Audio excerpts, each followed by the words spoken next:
Wie sehr hat der Zweifel das Steuer in der Hand?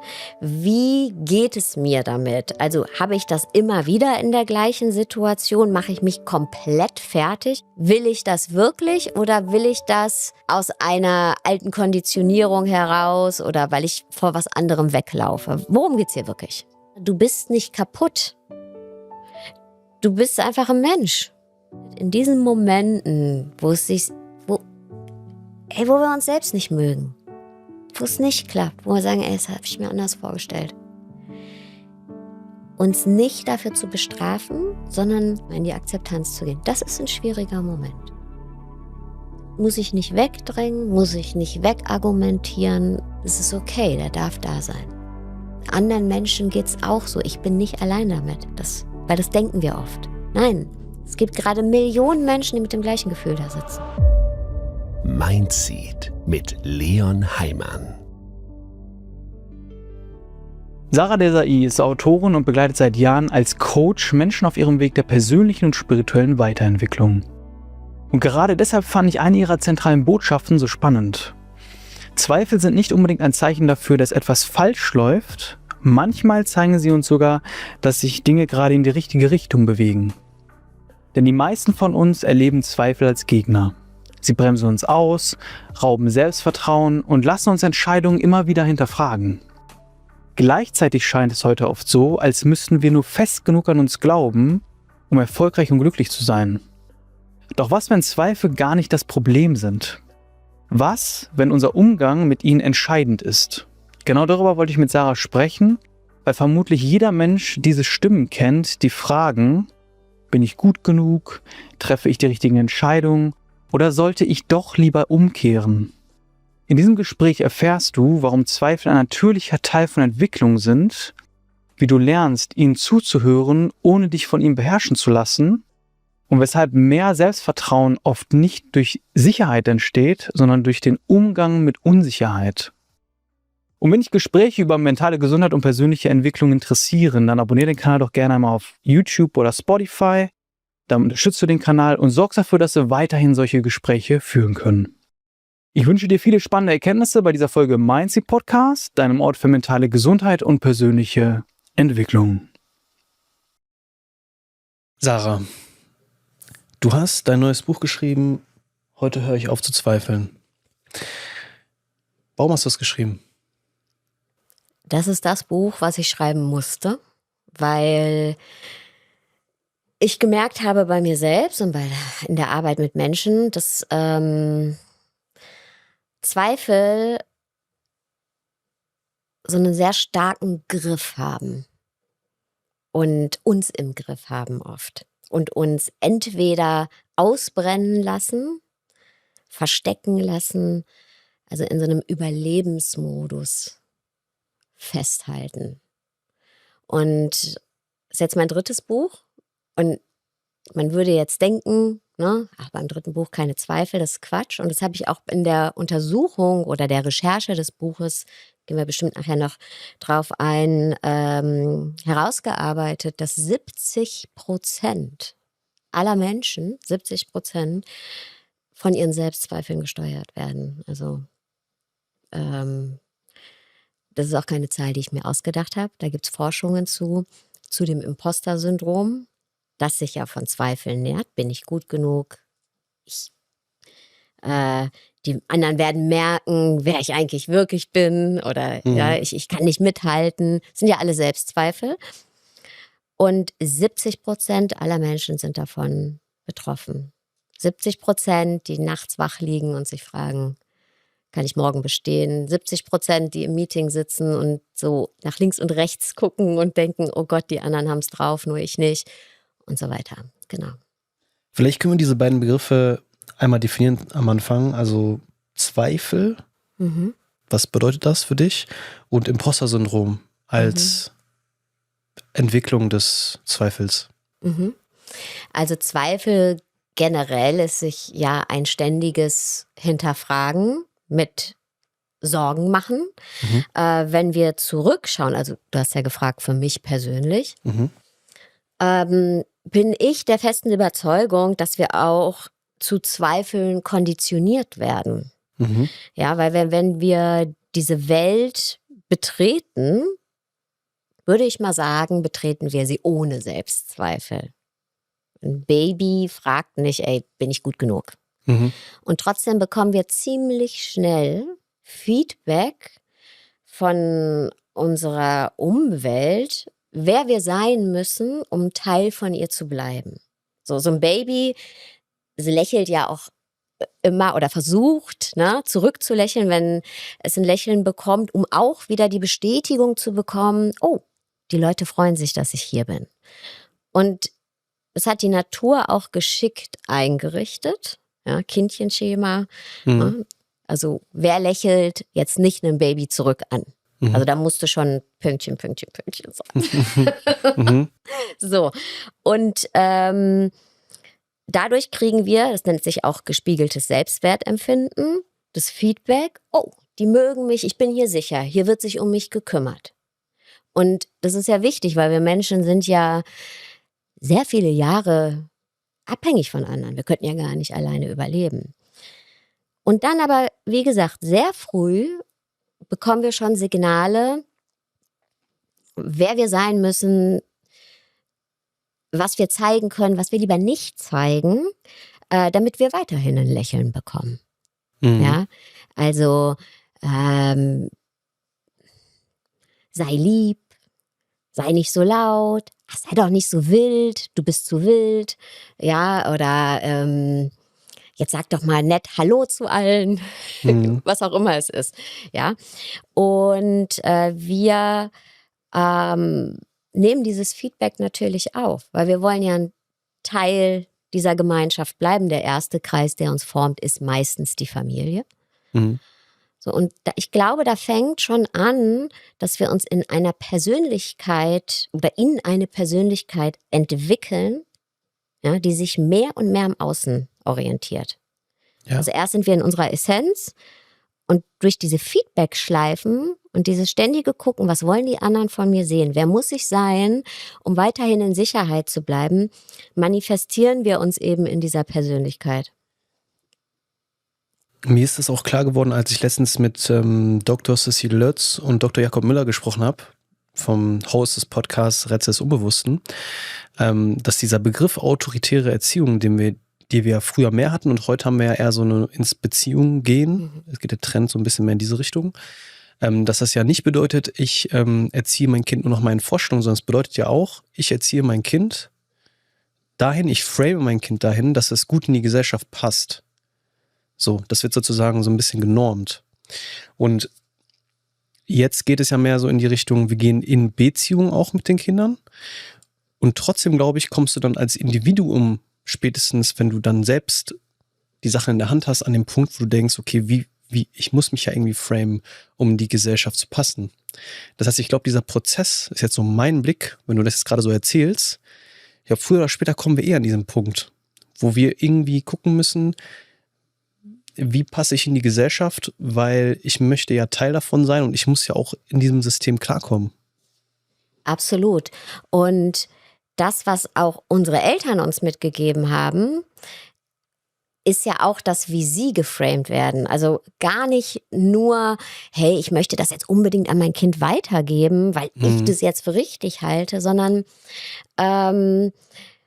die Erfahrungen, die sie gemacht haben, also zum Beispiel meine Großmutter, die musste ganz hart dafür kämpfen, ernst genommen zu werden und einen Beruf ausüben zu dürfen. Also überhaupt studieren zu dürfen. Ja. Und für die war klar, also, ey, du musst dich durchsetzen. Das hat sie an meine Mutter weitergegeben, meine Mutter an mich. Ja, du musst zäh sein. So. So, und das gewollt oder ungewollt, ja, gibt man das weiter, manchmal nicht durch das, was gesagt wird, manchmal auch durch das, worüber nicht gesprochen wird. Ja, was nicht ausgesprochen wird oder eben wofür man gutes Feedback kriegt oder eben nicht, was man nicht sagen darf, ja auch. All das sickert ja in die Familien ein. So, und Und wie du schon richtig sagst, hinterher ist es natürlich, dann sind wir in der Schule, da werden wir doch auch schon gemessen und sortiert und genormt nach Noten. Und im Job geht's doch auch weiter. Ja, diese Frage, bestehe ich in der Gesellschaft, aber auch mit einem höheren Einsatz. Also wer bin ich? Wir sind ja in der Leistungsgesellschaft auch, ja. Also der Einsatz ist ja dann, hey, was kann ich mir leisten? Was für ein Leben kann ich leben? Und so weiter und so fort. Also da könnte ich ewig ausholen. Ja. Aber da fängt ja schon der Zweifel an. Und gewisse Dinge von uns zeigen wir ja nicht. Ja, da haben wir Angst vor, dass wir den Respekt verlieren von anderen, wenn wir das von uns zeigen. Ja, und deswegen ist der Zweifel für mich immer sowas, da ist so ein Spalt zwischen dem, was wir nach außen zeigen, was überhaupt nicht falsch ist. Ich finde, an einer Persönlichkeit, die sich am Außen orientiert, ist überhaupt nichts falsch. Das ist, wie du gesagt hast. Ja, das ist irgendwie auch so ein, klar, in die Gesellschaft gehören. Aber da ist so ein Spalt zwischen dem, was wir da zeigen und manchen Dingen, die wir eben nicht zeigen. Oder Ängste. Und für mich ist Zweifel die Angst, dass jemand durch diesen Spalt hindurch gucken könnte. Dass der sichtbar wird. Wie ihr vielleicht wisst, hatte ich früher sehr stark mit unreiner Haut und verschiedenen Hautproblemen zu kämpfen. Auch heute ist meine Haut noch sehr sensibel, sie verträgt nur ausgewählte Produkte und ist auf die genau richtige Pflege angewiesen. Da es jedoch unglaublich aufwendig sein kann, erst die passenden Mittel zu finden und diese dann auch noch konsequent aufeinander abzustimmen, bin ich froh, dass Formelskin dieses Problem löst. Dort könnt ihr ganz unkompliziert online eine Hautanalyse machen. Ärzte und Ärztinnen stellen euch dann ein auf euch zugeschnittenes Produkt zusammen, welches direkt zu dir nach Hause kommt. Für mich ist dies eine riesige Erleichterung, in nur 3 Schritten zur perfekten Routine zu gelangen, wobei durch regelmäßige Check-ups mit den Ärztinnen und Ärzten von Formelskin sichergestellt wird, dass die Inhaltsstoffe immer exakt zu meinen aktuellen Bedürfnissen passen. Im Übrigen sind bis zu 20 Mal stärkere Wirkstoffe als in der Drogerie enthalten. Wenn ihr also auch Lust auf eine unkomplizierte, individuell abgestimmte Hautpflege habt, bekommt ihr mit dem Code MINDSEED jetzt 40% Rabatt auf die ersten 2 Monate bei Formelskin. Den Link und den Code findet ihr wie immer in den Shownotes. Also die Definition von Zweifel, hast du jetzt so gesagt, ist dieses ständige Hinterfragen und sich dieses ständige Sorgen machen. Und das Imposter-Syndrom ist dann sozusagen eine Weiterentwicklung davon. Genau, also das Imposter-Syndrom wurde auch erforscht von 2 Psychologinnen in den 70ern an der Uni von Massachusetts. Und die hatten eben Klientinnen, die so high-performing Frauen waren. Ja?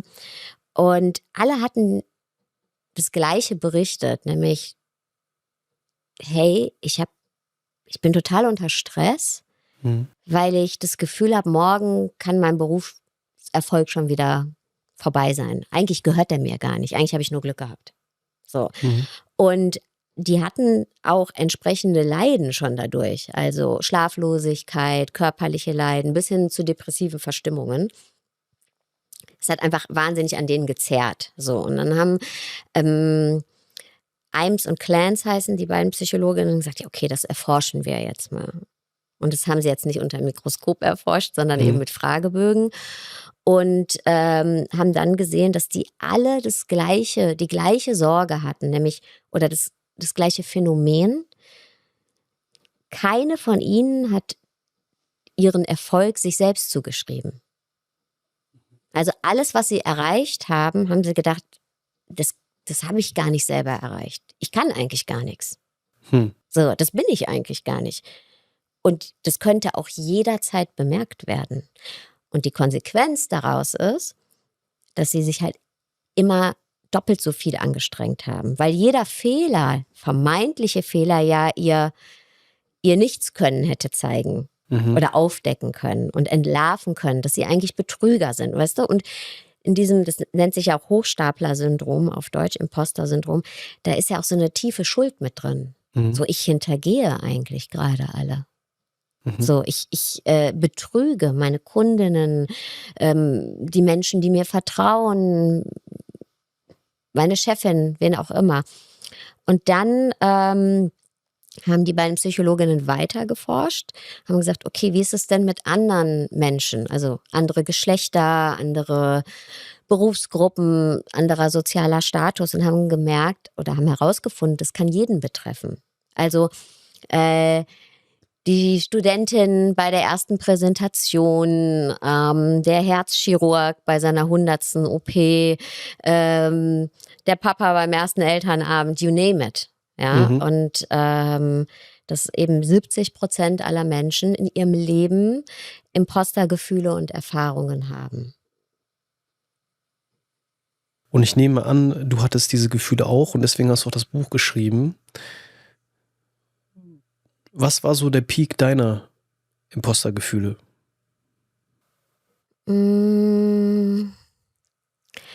Ich würde gar nicht sagen, dass es den einen Peak gab, sondern es gab immer Wiederholungen, so wie täglich grüßt das Murmeltier. Ja, und ich mir gedacht habe, hey, egal was ich in meinem Leben irgendwie auf die Beine gestellt habe und egal wie sich auch so ein Leben verändert, ne? Also neuer Job, neues Buch, Kind großgezogen, ja, alles so Entwicklungsschritte, alles verändert sich, aber das Gefühl in mir bleibt gleich. Und dadurch auch die Mechanismen. Gib uns mal ein konkretes Beispiel, das greifbar ist. Konkretes Beispiel ist, dass ich bei meinem ersten Buch, ja, bei meiner ersten Lesung, und ich hatte schon ganz viel Feedback von anderen, gedacht habe, ich konnte es gar nicht genießen. So, ich habe mich nicht gefreut, hey, jetzt gehe ich auf Lesetour und auf Interviews, sondern ich habe gedacht, ey, was ist, wenn jetzt die falsche Frage kommt?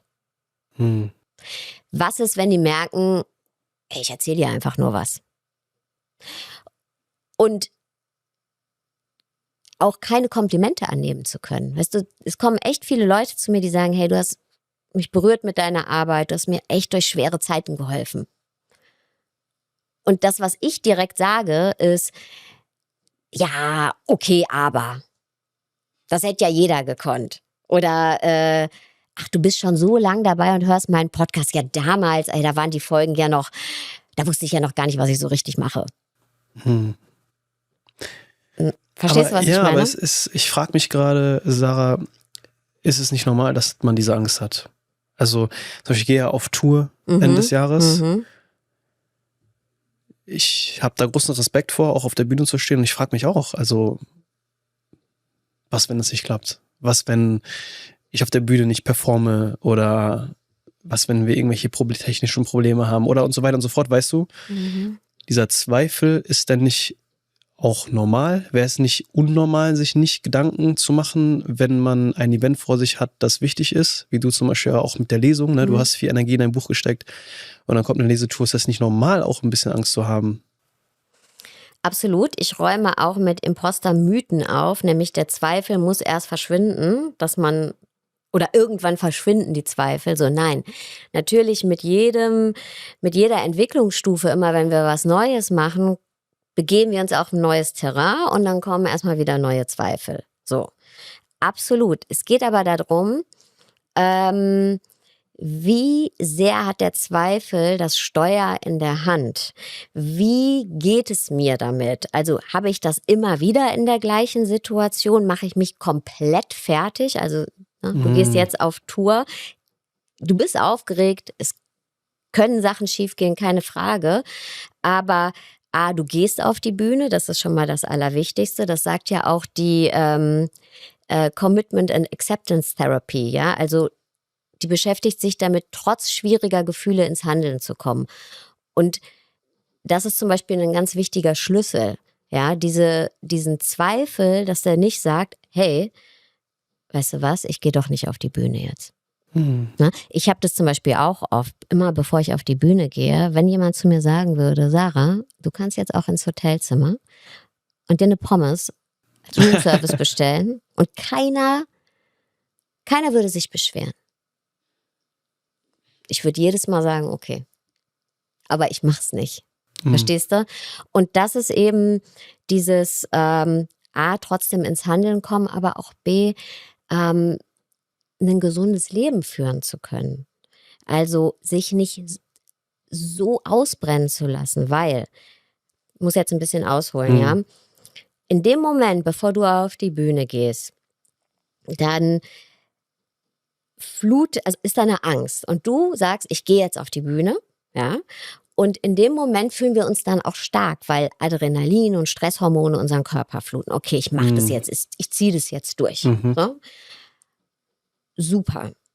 In dem Moment sind wir stark. Aber stell dir mal vor, in jedem Moment deines Lebens, wenn du Aufgaben angehst, ist diese Angst präsent, weil dieser Zweifel so stark ist und du wärst jedes Mal in diesem Angriffsmodus. Wie lange können wir das machen? Und viele Menschen haben das. Bei ganz vielen, wir sprechen jetzt hier von auf der Bühne gehen, ja, aber auch bei alltäglichen Dingen, bei alltäglichen Jobsachen. Aber wo kommt, okay, das ist ja was anderes, ne? Also, genau. Wenn man jetzt auf die Bühne geht oder wenn man eine Lesung macht oder was auch immer, ne? Wenn man vielleicht eine Präsentation macht oder wenn man ein Gespräch hat mit seinem Chef, was auch immer, dass man dann eine gewisse Angst verspürt, ist dann sozusagen normal, würde ich jetzt mal so sagen. Aber du sprichst davon, dass man diese Angst bei alltäglichen normalen Dingen verspürt, richtig? Ja, und auch eine Präsentation, klar ist das in dem Moment was Besonderes, aber letztendlich ist es auch nur eine Präsentation. Also es ist so dieses, ich bin dem nicht gewachsen. Meine 100% sind nicht so viel wert wie die der anderen. Ich muss mich doppelt so doll anstrengen. Es ist auch bei Perfektionisten ganz oft. Deswegen ist Perfektionismus auch eine Imposterstrategie. Das ist nicht, weißt du, ich bin eine Perfektionistin, aber ich würde gar nicht sagen, weil ich immer denke, Mensch oder Menschen, auch andere, ne, dass wir immer denken, das ist mir jetzt so wichtig, ja, zum Beispiel der Podcast, dass da kein Knacken zu hören ist und dass das keine Atempausen zu hören sind oder was auch immer. Es ist uns doch eigentlich überhaupt nicht wichtig. Das ist, weil wir sicher gehen wollen, dass jemand anders nicht hinterher sagt, ja, so richtig gut hast du das aber nicht gemacht und uns entlarven kann. Das heißt, auch Perfektionismus, dass wir alle möglichen Blickwinkel von anderen mit einbeziehen, und ich glaube, jeder kennt das, ja, um sicherzugehen, dass wir einen Fehler entdecken, bevor ihn jemand anders entdeckt und uns damit entlarvt, das kann sehr zehrend sein. Ja. Also das heißt, nur um das nochmal kurz zusammenzufassen, Zweifel, hast du ja gesagt, ist das ständige Hinterfragen und sich Sorgen machen und das Imposter-Syndrom, wie würdest du das jetzt in 1, 2 Sätzen beschreiben? Also was ist die Definition davon? Definition ist, zu meinen, wir sind dem nicht gewachsen, dem Leben, oder auch den Erfolg, den wir haben wir nicht verdient. Wir haben einfach nur Glück gehabt, ja, und wir könnten jederzeit auffliegen. Was ich aber noch ergänzen möchte ist, weil bei uns im Sprachgebrauch ist das Imposter-Syndrom oft so geframed, hey, das betrifft nur erfolgreiche Menschen. Ja, nur die eben in die Überkompensation gehen, in den Perfektionismus gehen, geben, performen. Aber es gibt auch den stillen Rückzug. Es gibt auch die andere Ausprägung. Ne? Es gibt eben auch, dass wir diese Angst haben, eben, was ja die gleiche Urangst ist, nicht genug zu sein. Ja?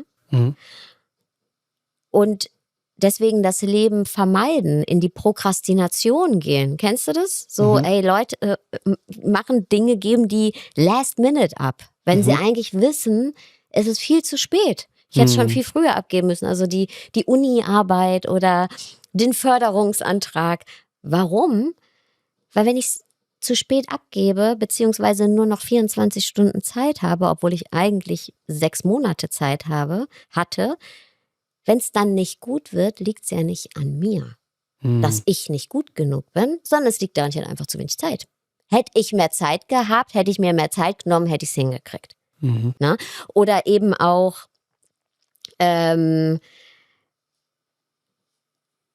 so Dinge in letzter Minute auch absagen. So, es kenne ich ganz viel auch von Klientinnen, die dann sagen, hey, ich habe da das Angebot bekommen, etwas, worauf man richtig Lust hat, wo man eigentlich drauf hingearbeitet hat. Und dann in letzter Minute sagen, ach, weißt du was, ich weiß gar nicht, ob ich das so wirklich will. Weil auf einmal das die Bühne sein könnte, also diese neue Aufgabe, die offenbaren könnte, ich bin dem nicht gewachsen. Und dann sagen sie halt, ach, wenn ich es nicht so wirklich will, da wäre es ja auch unfair, den Platz jetzt zu nehmen. Dann lasse ich jemand anderen den Vortritt. Das ist dann so eine noble Geste, noble Bescheidenheit, weißt du? Aber eigentlich ist es Angst, es ist Vermeidung. Also du meinst, dass eigentlich auch viel Selbstsabotage dahinter stattfindet und vielleicht auch in so alltäglichen Verhaltensweisen, die man sich angeeignet hat, wo man sich denkt zum Beispiel, ja, mein Zeitmanagement ist einfach nicht gut oder ne? Und dadurch verschiebt man dann Sachen nach hinten. Aber eigentlich ist dahinter ein anderes Muster, und zwar das, dass wir uns vielleicht Angst vor dem Ergebnis haben und deswegen so ein bisschen die Zeit manipulieren, um eine Ausrede zu haben, warum es nicht gut geworden ist. Genau, weil es liegt ja dann nicht an mir. Es ist genauso, wenn wir sagen, hey, ich will eigentlich was und es dann nicht machen, dann können wir hinterher auch sagen, weißt du was, wenn ich es gemacht hätte, wäre es gut gewesen. Ja. Wenn ich es gemacht hätte, wäre es gut geworden. So, genau, das Ergebnis ist, wie es ist, aber wir bleiben unbelastet. Wir bleiben unschuldig. Und das ist eben das Gleiche wie bei denen, die überperformen. Die Angst dahinter ist, nicht gut genug zu sein. Ich finde das interessant, weil jetzt in den letzten Podcast-Sessions habe ich öfter darüber gesprochen, dass Sachen teilweise nicht, oder meine Gäste darüber gesprochen, dass Sachen teilweise nicht offensichtlich sind, ne? Sondern dass manchmal unbewusst noch so viel mehr stattfindet, ne? Und ich merke bei mir auch so gewisse Muster. Ich war jetzt ja vor kurzem mal eine Auszeit in Barcelona für 2 Wochen, habe mir mal so ein bisschen Ruhe gegönnt, kam auch mal ein bisschen raus aus meinem Alltag. Ne, im Alltag ist man dann oft auch sehr im Tunnel, ne, sehr im Tun und zieht das einfach weiter durch. Ne? Wir kennen das alle, wir sind im Beruf oder in einer Tätigkeit und wir gehen immer weiter, weil das hat einen gewissen Rhythmus. Und dann kommst du mal raus und bekommst so ein bisschen den Weitblick. Und das ist eigentlich eine krasse Chance, die stellt sich meist dann automatisch ein, wenn man sich diesen Raum nimmt, wo man dann diese Dinge mal so von oben betrachtet. Und ich habe auch gemerkt, dass es bei mir gewisse Muster gibt, die immer wieder stattfinden, womit ich so ein bisschen Dinge auch sabotiere. Tatsächlich. Ja. Bei mir ist es, glaube ich, ein bisschen anders als bei dir. Beispiel, ich bin teilweise sehr impulsiv. Und das war zum Beispiel damals schon so, wo ich einfach meinen Job einfach so gekündigt habe, von einem auf den anderen Moment, weil es mir nicht gepasst hat, so die Art und Weise, wie da mit mir umgegangen wurde. Und ich merke, dass ich oft Energie in etwas stecke, dann stecke ich auch meine ganze Energie rein, dann floriert das und dann wird mir die Bindung dazu zu eng. Ne, zu was auch immer, was ich da aufbaue. Und dann ziehe ich mich zurück und denke mir so, nee, das ist es nicht. Ich brauch mehr Raum. Und vielleicht würden einige das so als Bindungsangst bezeichnen. Und ich sehe so ein Muster in meinem Leben, dass sich das aber nicht nur auf Beziehungen auswirkt, sondern das wirkt sich auch auf jegliche andere Bindungen aus. Wirkt sich das aus. So zum Beispiel auch, ich würde sogar sagen, jetzt auf meinem Business, ne? Wo ich merke, okay, ich stecke meine ganze Energie da rein, das floriert und dann merke ich, jetzt ist mir das hier gerade zu eng, ich brauche Raum, und dann kriege ich wie so einen Fluchtimpuls. Ist jetzt so eine Sache, die ich zum Beispiel jetzt bei mir sehe. Und warum erzähle ich das jetzt gerade? Weil ich glaube, das ist auch etwas Unterbewusstes. Es ist ja nicht so, dass ich denke, jetzt habe ich Bindungsangst, jetzt gehe ich, sondern es ist ja ein Gefühl, das in mir entsteht, ein Gefühl von Enge, ein Gefühl von Freiheitsentzug, ein Gefühl von, ich muss weg. Und somit wird dann die Situation irgendwie sabotiert und vielleicht bist du dann am Ende, das Problem ist, dass du dann manchmal am Ende denkst, ja, warum hast du das jetzt eigentlich gemacht? Am Ende hat das Leben sich immer so weiterentwickelt, dass ich dann trotzdem irgendwie weitergekommen bin. Aber oft hat die Ruhe gefehlt. Die Ruhe, mit der man hätte die Sachen auch machen können. Ne? Und mit dem man vielleicht auch mit Ruhe macht man Sachen dann oft auch, denke ich mal, nochmal besser und es fühlt sich inniger an, es fühlt sich verbundener an und so weiter und so fort. Und ich nenne das jetzt gerade nur als Beispiel, als ein Muster, das ich bei mir sehe und das ich manchmal fahre und das sich gerade bei mir auch wieder so ein bisschen einstellt. Und das ist interessant, ne? Dass das unterbewusst manchmal so Sachen in uns schlummern, die sich in Verhaltensweisen äußern und vielleicht denken wir oberflächlich so, ja, so bin ich halt und ich fühle das jetzt gerade nicht. Aber eigentlich ist das wie so ein repetitives Muster. Kann ich nur unterschreiben und einen großen Haken hintersetzen, ja. Und was du eben auch gesagt hast, wir meinen ja, so bin ich eben. Und ja, ist doch, also so ein bisschen schwer muss es ja auch sein, ne? So, und klappt ja auch. Ja, klappt. Aber die Frage ist, die ich mir immer stelle, ist es eine alte Strategie, eine Überlebensstrategie, ein Überlebensmuster, woher auch immer das kommt, ne? Es kann ein unsichtbares Erbe sein, das worüber wir eben gesprochen haben, was durch unsere Familie rinnt. Es kann aber auch eine körperliche Erinnerung sein. Also, um jetzt nochmal auszuholen, also meine Generation, die Großeltern haben also fast alle Krieg erlebt und Fluchterfahrungen. Wenn du auf der Flucht warst, musstest du unsichtbar sein. Und es kann sein, das wissen wir ja heute, durch die Epigenetik, dass transgenerationales Trauma weitergegeben wird, das also nicht direkt in den Genen, sondern wie die abgelesen werden. Das ist wie so ein Buch, wo gewisse Seiten immer wieder markiert werden. Lies das nochmal, lies das nochmal, lies das nochmal. Und das heißt, dass zum Beispiel ich ein erhöhtes Stressmuster haben kann für Sichtbarkeit. Ne? Wenn es für meine Großmutter oder meinen Opa zu einer Zeit überlebenswichtig war, unsichtbar zu sein. Jetzt nur ein Beispiel. Ja, und da kann ja so viel mit reinfließen in das, was du gerade gesagt hast. Und es heißt ja nicht, dass es falsch ist. Ja. Aber es ist da. Warum leugnen, was da ist? Und sich dann angucken, hat mich das im Griff? Du hast eben gesagt, ja, vielleicht darf es ja auch bedachter sein. Leichter, freier. Ja. Und wenn es mich im Griff hat, fühlt es sich eben nicht freier an. Dann ist ein gewisser Stress wahrscheinlich, oder? Wenn du in solchen Situationen bist, oder wäre jetzt eine Gegenfrage an dich, geht es dir da gut? Oder ist es erstmal so eine, das ist wie so ein Kessel, der dann übersprudelt? Ein Druck. Ich habe dir die Situation schon im Vorfeld erzählt und ich erzähle sie jetzt auch nochmal im Podcast. Ich habe aber das Gefühl, ich habe die letzten 2-3 Jahre so viel gearbeitet und diesen Podcast hier aufgebaut und das ist auch alles schön und gut. Ich bin auch dankbar für alles. Aber ich habe das Gefühl, ich habe mir so meinen eigenen kleinen goldenen Käfig gebaut.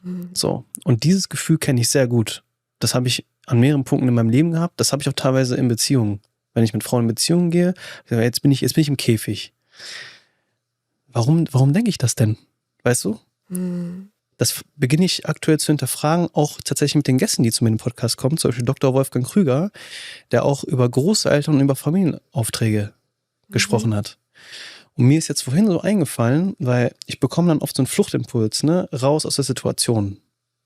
Fluchtimpuls, den ich gerade verspüre, ist zum Beispiel, ja, vielleicht ist der Podcast ja gar nicht das, was du machen willst. Vielleicht musst du einfach weg, einfach ein bisschen reisen, ne? Wo kommt das denn jetzt her? So, und ich glaube, dieser Aspekt, den du gerade genannt hast, weil das ist ja auch eine Form von Zweifel, die immer wieder aufkommt, ne? Immer wieder Zweifel an einer Situation. Vielleicht an etwas, wo du lange hingearbeitet hast und dann zweifelst du. Dann überdenkst du die ganze Zeit die Situation. Und ich glaube, dieser Aspekt, den du genannt hast, den transgenerationalen Aspekt, ist ganz wichtig. Weil zum Beispiel weiß ich von mir, dass väterlicherseits die Familie immer am Reisen war. Ob die jetzt auf der Flucht waren oder nicht, weiß ich nicht. Aber die waren immer unterwegs. Wie so Wanderer. Die waren nie an einem Punkt. So, und vielleicht spüre ich das auch in mir, ich muss immer so ein bisschen die Orte wechseln, ich muss ein bisschen agil bleiben, ich muss flexibel bleiben. An einem Ort zu bleiben, ist nicht sicher. So, ne? Zusammen vielleicht mit der Biografie und so weiter und so fort. Und ich glaube, und das kann man jetzt ja auf viele verschiedene Situationen auch von Zuhörerinnen übertragen, ich glaube, der Punkt ist, das ist ja jetzt nur Beispiel von mir gesagt, wenn man das Gefühl hat, man kommt immer wieder an einen Punkt und es ist wie so ein Muster, das sich immer wieder wiederholt und man möchte eigentlich vielleicht in eine gewisse Richtung in seinem Leben gehen, vielleicht möchte man mehr Sicherheit aufbauen, ein bisschen mehr Stabilität aufbauen, ja? Also es ist zum Beispiel bei mir so, eigentlich wünsche ich mir mehr Stabilität, mehr Ruhe, mehr Ankommen, mehr im Moment sein, mehr Präsenz, Zeit bei mir, Zeit für mich, Zeit mit meinen Beziehungen und wichtigsten Menschen. Und immer wieder habe ich das Gefühl, ich sabotiere das aber, dass ich da gar nicht hinkomme, sondern immer wieder was Neues erfahren möchte. Dann kann man sich fragen, und diese Frage kam tatsächlich von Daniela aus meiner Community, mit der ich geschrieben habe über Instagram. Ich habe ihr das so ein bisschen erzählt und sie meinte zu mir, Leon, willst du wirklich weg? Oder willst du einfach ein bisschen anders leben? Also gefällt dir deine aktuelle Lebenssituation nicht? Und die Frage war krass für mich. Und ich glaube, die können sich viele Leute stellen, die auch in so einer Situation sind. Wenn du am Zweifeln bist und am Zweifeln bist und am Zweifeln bist und du denkst, okay, das ist jetzt der Lösungsversuch, frag dich mal, als Beispiel, ja, der Lösungsversuch ist die Reise, die Weltreise oder so, ja, kann super schön sein. Aber ist es wirklich das, was du machen willst? Oder ist da etwas im Jetzt, was dich irgendwie stört? Und du denkst, das ist der Lösungsversuch, ist es aber nicht, wenn du mal wirklich darüber nachdenkst. Ich finde, fällt mir direkt ein, dieses große Thema, was so in unserer Bubble eine Zeit lang immer beleuchtet wurde, Berufung. Na, finde deine Berufung. Und das ist ähnlich. Also jetzt kurz einen Schwenker machen, weil das ist es kann so ein Fluchtgedanke auch sein. Und das ist auch das, was du gerade meintest, glaube ich. Die Reise, ist es das, was du machen willst? Hallo, Reisen, ich bin immer dabei, check, sign me in, ich bin dabei. Aber ist es in dem Moment, und das meinte Daniela wahrscheinlich, Ja. ne? Daniela hieß sie, Ja, Daniela. Ist es ein Fluchtgedanke vor etwas, was du im Hier jetzt nicht fühlen willst, was in deinem Sein ist? Genau. Es ist die Flucht. Und die Flucht kann alle möglichen Formen annehmen. Richtig. Die Flucht kann eben auch sein, wenn ich nicht fühlen will, dass ich meinen Wert hinterfrage, dann kann die Flucht sein, dass ich total viel leiste, um meinen Wert zu fühlen. Das sind dann so die falschen Versprechen der Selbstzweifel, die dir dann auch sagen, na, das, was du als Mensch nicht bist, das kannst du komplettieren durch deine Leistung. Na? Oder eine andere Strategie, es gibt ja die Maskierung zum Beispiel, ne? So Menschen, die und so ein bisschen machen wir das alle. Ja, wir haben ja alle verschiedene Rollen in unserem Leben. Also ich bin auch mit meinem Sohn anders jetzt als im Podcast in der Öffentlichkeit. Genau, so, ne? Wir sind ja nicht ein durchgängiges Wesen, ja, kein Monolith, sondern haben verschiedene Anteile in uns. Und trotzdem gibt es Leute, die das überspitzt machen. Also Beispiel, nenne ich auch im Buch eine Person, ja, der Assistenzarzt, der dann bei der strengen Oberärztin sagt, ey, genau, das müssen wir die Vorschriften noch mehr machen, und dann bei dem entspannten Kollegen hinterher genau über diese Vorschriften dann meckert, und bei der einen Person, bei den ehrgeizigen Kollegen sagt, ja, super, ich kann überall immer mithalten, also auch auf ehrgeizig. Und bei denen, die sagen, hey, boah, mir ist alles zu viel, sagt, ja, mir ist auch alles zu viel und es geht doch überhaupt nicht mehr. Ja, aber das machen wir natürlich auch nur aus Angst, für unser wahres Ich nicht angenommen zu werden. Und das ist genauso auch eine Strategie, in die wir flüchten und mit der wir uns erzählen, naja, wenn ich den Menschen zeige, was sie sehen wollen, dann werden sie mich schon mögen. Und das, was mir als Mensch fehlt, werden all diese Masken komplettieren. Ja. Verstehst du, was ich meine? Ich verstehe, was du meinst. Und das ist dann ganz oft, dass hinterher die Frage ist, wer bin ich eigentlich? Weil natürlich das Lob und das Feedback und selbst die nicht nur Anerkennung, auch so die Liebe, die wir von anderen kriegen, auch in der Beziehung, das ist ja nicht nur im beruflichen Kontext, haben wir das Gefühl, es gehört ja gar nicht mir, es gehört ja der Maske. Endlich ist es soweit. Ich gehe mit Mindseed auf Live-Podcast-Tour. Dieses Jahr wage ich den Schritt aus dem gewohnten Studio direkt zu euch auf die Bühne. Ich freue mich riesig drauf, dieses Herzensprojekt gemeinsam mit wunderbaren Gästen wie Dr. Jan-Uwe Rogge, Verena König, Dr. Britta Papay und Lutz Ulrich Besser live zu moderieren. Ihr werdet als Community fester Bestandteil der Show. Ihr könnt euch aktiv am Gespräch beteiligen und wenn ihr mögt, sogar selbst zu uns auf die Bühne kommen. Euch erwartet also kein klassischer Frontalauftritt, sondern ein gemeinsames Erlebnis auf Augenhöhe mit Raum für echten Austausch, auch über die Show hinaus. Ich kann es kaum erwarten, euch persönlich in Berlin, Hamburg, Stuttgart und Düsseldorf zu sehen. Ihr sichert euch eure Plätze. Den Link zu den günstigsten Tickets findet ihr direkt in den Shownotes oder auf meinen Social-Media-Kanälen. Ich freue mich auf euch. Ich bin der Ansicht, das ist ein Teufelskreislauf, weil ich stelle mir gerade das so bildlich vor. Du stehst auf und du hast so 10 verschiedene Masken vor dir liegen und überlegst du so, okay, welche ziehe ich heute an? Je nachdem, wen ich treffe. Genau. Das wird ja dann extrem kompliziert und auch extrem rastlos. Genau. Ne?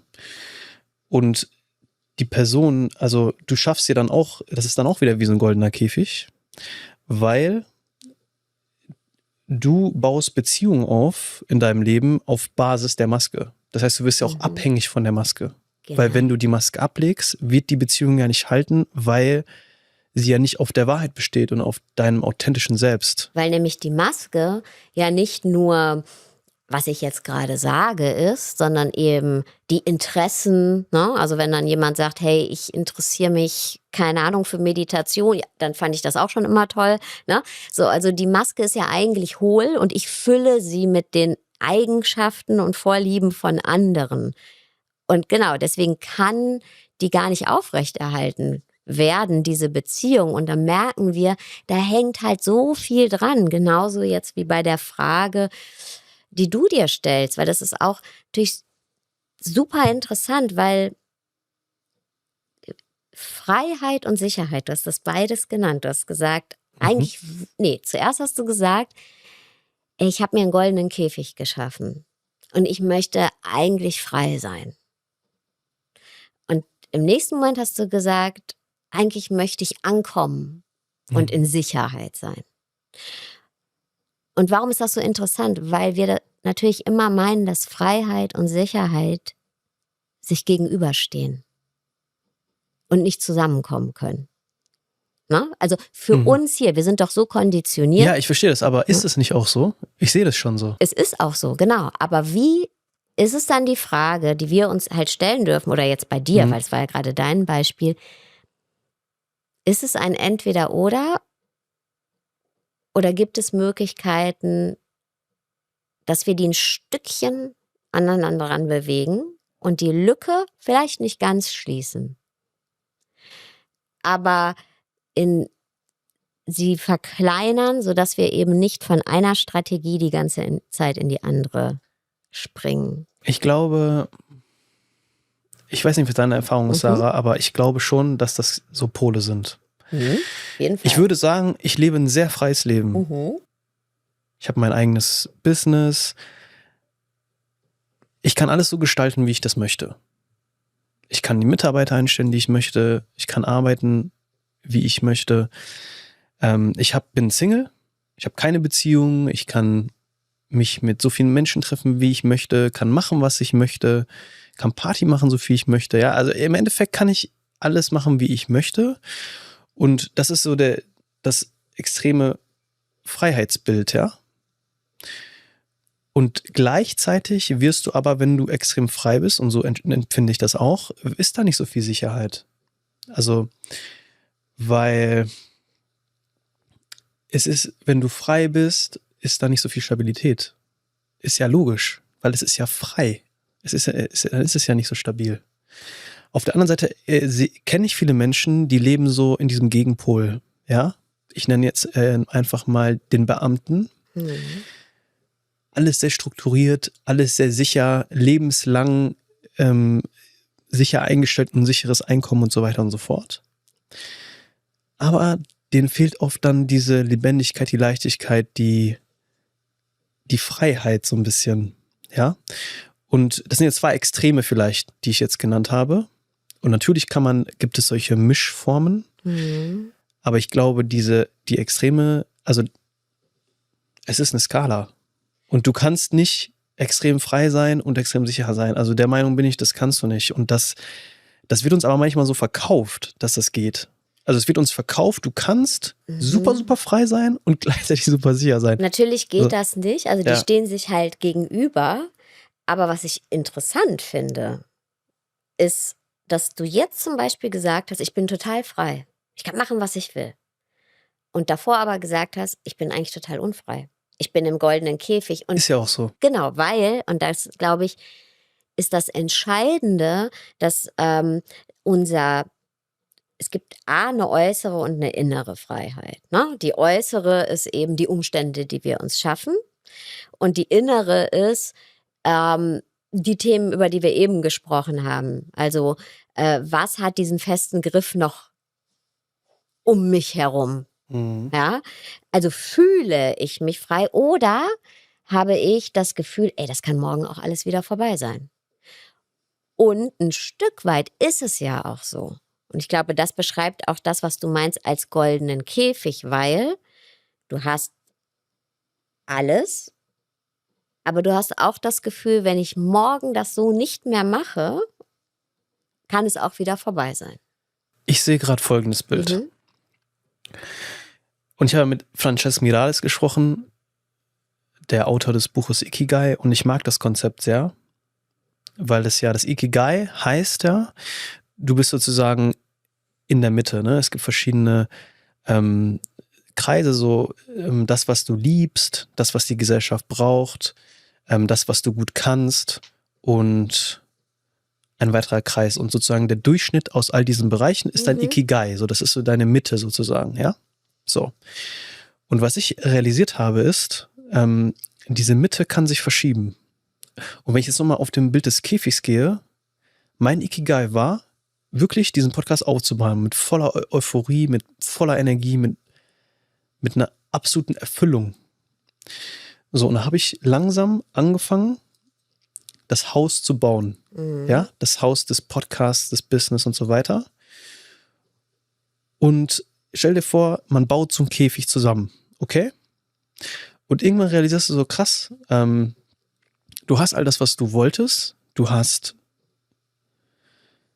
ich sag mal, einen erfolgreichen Podcast, du verdienst genug Geld, du hast viele Follower und bekommst die Anerkennung und all das, was du immer wolltest. Und gleichzeitig spürst du aber, irgendwie ist es nicht das 100%, was ich wollte. Irgendwas fehlt in meinem Leben. Ne? Nicht, dass es schlecht ist, aber irgendwas fehlt. Und da sehe ich das Bild von einem Käfig, der zu ist. Und ich glaube, was du beschreibst, ist in den Käfig vielleicht wie so ein paar Türen einzubauen, dass du auch mal raus kannst und wieder rein kannst, aber dann verändert sich auch das Bild des Käfigs und es ist kein Käfig mehr, sondern es ist einfach ein Ort, an dem du sein kannst und wo du vielleicht auch mal rausgehen kannst. Und vielleicht kann der Käfig, das ist eine Frage, die ich in den Raum stellen möchte, sogar ein Zuhause werden, wenn er kein Käfig mehr ist. Richtig. Und ich glaube auch, Leon, dass wir im Leben, wir sind so komplexe Wesen, wir sind wahnsinnig intelligent, wir Menschen. Wir haben wahnsinnig viele Emotionen. Natürlich wollen wir uns auch entwickeln. Wir sind ja nicht nur hier zum Überleben, das ist dann der Käfig, ja, sondern zum Leben. Und ich glaube, wir entwickeln uns auch von Plateau zu Plateau. Ja, du würdest wahrscheinlich dieses Bedürfnis, was du jetzt gerade spürst, gar nicht so konkretisieren können, wenn du diesen Podcast nicht aufgebaut gebaut hättest. Also es ist wie auf einen Berg zu klettern. Du bist auf diesen Mindseed-Berg nicht nur geklettert, du hast ihn mit eigenen Händen gebaut, ja? Stehst oben drauf und jetzt siehst du neue Berge oder neue Möglichkeiten, neue Landschaften. Heißt das, dass der Berg, auf dem du stehst, nicht real ist, nichts bedeutet? Nein, du stehst ja drauf. Der ist sogar stabil. Stabil genug, dass du drauf stehst. Du hast den erklommen. Und jetzt zeigt sich aber eine Landschaft da, die du vorher gar nicht sehen konntest. Und ich glaube, dass wir als Menschen uns immer wieder eben von so einem Plateau zu einem nächsten entwickeln und sich immer wieder neue Fragen auftun. Und das ist das, was ich vorhin meinte mit dem Ikigai. Ich glaube, das ist jetzt nur ein Konzept, aber du wirst immer wieder deine Mitte finden. Mhm. Und das kann vielleicht an einem Punkt in deinem Leben sein, kann es sein, so wie es bei mir vielleicht war, ich brauche mehr Sinnhaftigkeit im Leben. So. Und dann hast du vielleicht diese Sinnhaftigkeit in deinem Beruf zum Beispiel gefunden und dann merkst du, mir fehlt vielleicht was anderes. Ja? Und das ist das, was du meinst, glaube ich. Wir entwickeln uns immer weiter und das ist kein stetiger Prozess. Es ist nicht so, dass du einmal dein Ikigai findest und dann ist es da, sondern es ist ein stetiger Prozess weil wir können uns, das ist auch das, was du gerade gesagt hast, wir können uns ja nicht vorstellen, ne, wenn wir uns ein Ziel vornehmen, wir können es ja nicht vorstellen, wir können uns vorstellen, wie es ist, aber wie es wirklich ist, wissen wir erst, wenn wir da sind. Und dann wirst du auch neue Erkenntnisse haben und in der Situation wirst du auch spüren, wie es wirklich ist. Und dann ist die Frage, was machst du daraus? Und ich glaube auch, ne, du schreibst dein Buch ja über Zweifel. Ich weiß nicht genau, wie du es definierst, aber zwischendurch mal Zweifel zu haben, ist, glaube ich, auch was ganz Normales. Also man sollte nicht in den Zweifel versinken und die ganze Zeit in Gedankenschleifen wochenlang sein, aber zwischendurch auch mal an einem Punkt zu sein, wo man denkt, okay, mir ist es unklar. Weil manchmal habe ich das Gefühl, uns wird so gesagt, du darfst nicht zweifeln, du darfst nicht in so einer Situation sein, wo du mal nicht weiter weißt. Doch, darfst du. Du darfst ankommen an einem Punkt und realisieren, das ist nicht so, wie ich mir das vorgestellt habe. Und das ist auch okay. Absolut, da schreibe ich auch im Buch drüber. Es ist sogar normal, also um noch mal kurz zurück zu der Bergmetapher zu kommen. Naja, die neue Landschaft kennst du ja gar nicht. Du musst ja jetzt wieder überlegen, wie komme ich denn jetzt von dem Berg wieder irgendwo anders hin. So, und das habe ich ja noch nicht gemacht. Das ist ja unbekanntes Niemandsland. Es ist ganz normal, immer wieder zu zweifeln. Und jetzt auf deine Situation ist es auch okay, nicht nur bei etwas Neuem zu zweifeln, sondern zu sagen und sich zu fragen, boah, das habe ich mir anders vorgestellt.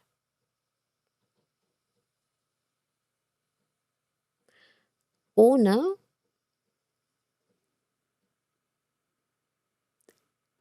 das, was man da hat, zu entwerten oder sich selbst zu entwerten. Und das ist der entscheidende Punkt. Weil es ja nur eine Vorstellung ist. Genau. Du stellst es ja davor.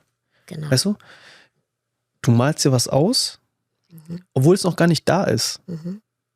Das heißt, bevor es steht, denkst du darüber nach. Vorstellung.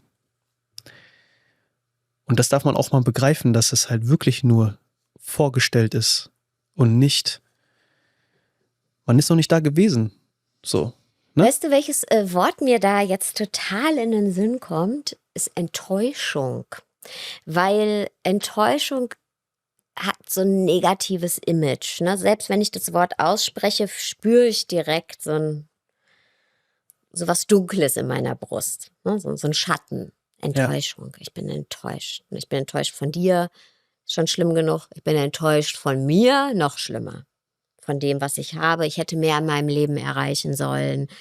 Ist übrigens auch eine Frage. Ich habe ja so einen Imposter-Test auch in dem Buch. Ist eine Frage, die sich Menschen oft stellen, ist, wenn ich zurück auf, oder eine Enttäuschung, wenn ich zurück auf mein Leben schaue, ist da der Gedanke, ich hätte mehr erreichen müssen. Ne? So, das ist ja auch Enttäuschung. Aber Enttäuschung, jetzt kommen wir wieder zu dir, ist ja nichts Negatives. Du hattest eine Vorstellung von etwas und es hat sich jetzt gezeigt, das ist nicht so. Also das war eine Täuschung. Und es ist ja auch Richtig. oft in Beziehungen, also wir sagen ja oft in menschlichen Beziehungen auch, jetzt bin ich enttäuscht. So. Nee, du hast was reininterpretiert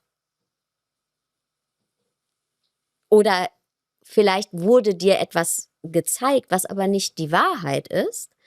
Und du kannst doch jetzt eigentlich froh sein, dass diese Täuschung, der Vorhang der Täuschung sich gelüftet hat. In dem Fall eben, hey, ich hatte eine Vorstellung, ich habe es mir aber nur vorgestellt und jetzt sehe ich, es ist in Realität anders. Und die Frage ist dann, ist es etwas, was alles entwertet? Nein. Es kann doch wieder das nächste Plateau sein, wo wir sehen können, okay, das ist es nicht. Was kann es denn sein? Das ist auch notwendig. Also erstmal vielleicht ganz kurz, ne, dieses Enttäuschung. Ich glaube, wir kennen das alle so aus Liebesbeziehungen. Wir verlieben uns in jemanden und sind erstmal mit der rosaroten Brille, so wie deine Sonnenbrille, die du von dem Café aufhattest, die dir sehr gut steht. Dankeschön. Verlieben uns erstmal in jemanden und dann sind wir übermannt von unseren Gefühlen und rosarote Brille. Und dann, ne, haben wir uns da ein bisschen getäuscht, weil wir haben ja nicht wirklich die Realität gesehen. So. Und ich glaube, das ist aber nicht nur in Beziehungen so, sondern das ist auch in ganz vielen anderen Lebensbereichen so. Absolutely. Darf ich ganz kurz, Bitte. kommt mir direkt, nämlich, weißt du, was wir machen? Es gibt ja auch diesen Spruch, das Gras ist grüner auf der anderen Seite. Richtig. Ne? Ja. Und ob das in Beziehungen bei Menschen ist oder eben im Beruf, Erfüllung, was immer es ist.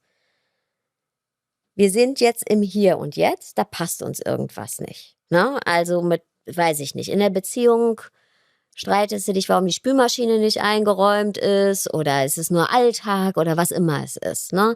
Dein Job, weiß ich nicht, der Chef geht dir auf die Nerven, immer das gleiche Alltagstrott. Oder bei dir jetzt eben, ich bin so viel gebunden an zu Hause, muss so viel Podcast-Schnitt machen, was auch immer es ist. Und wir tendieren dann in anderen Menschen, die wir ja gar nicht kennen, ja, wenn ich zu Hause sehe ich nur noch den Alltag mit meinem Partner, also ist nicht bei mir so, aber ein Beispiel, falls er hier zuhört. So, und dann sehen wir draußen jemanden und diese Person ist für uns eine weiße Leinwand, auf die wir alle unsere Wünsche projizieren. Weißt du, die Lebendigkeit, die Leidenschaft, die, weiß ich nicht, das Mysteriöse, genauso auch mit dem Job. Dein goldener Käfig war mal deine Leinwand, die weiße, auf die du Sachen rauf projiziert hast. Und wir projizieren natürlich immer nur das, was uns da gerade begeistert oder was uns fehlt im Leben. Ne? Also auf diese weiße Leinwand, was wir uns wünschen. Und die andere Person zum Beispiel, die gibt dir Brief und Siegel darauf, ja, diese geheimnisvolle, mysteriöse Person, auf die du alle deine Wünsche projizierst, auf diese Leinwand. Lern die mal besser kennen. Na, dann wird die genau auch Themen mitbringen, weil sie halt ein Mensch ist und da wird es auch einen Alltag geben und genauso ist es, glaube ich, auch in jeder Sinnfindung und in jedem Job. Na, deine Leinwand des Podcasts, ja, du hast all das damit erreicht, die Freiheit, den Erfolg, du tust was richtig Gutes, du inspirierst Menschen, das ist perfekt. So all das, was du da rein auf die Leinwand projiziert hast, an dem, was du möchtest, hast du auch damit erreicht. Und trotzdem, was wir dann oft nicht sehen, ist eben, dass da aber noch andere Sachen dran gebunden sind. Ne? Eine gewisse Form vielleicht, die Dinge mit sich bringt, die wir nicht unbedingt möchten, die uns einschränken. Und ich kenne das auch bei mir im Job. Ich hatte ja früher, war ich auch angestellt und dann habe ich mich vor 10 Jahren selbstständig gemacht Und nur weil ich meine Erfüllung lebe, im Sinne von Themen, die mich begeistern, mit Menschen arbeite, kann mich das trotzdem auch unfrei machen, weil es halt auch ein Business ist.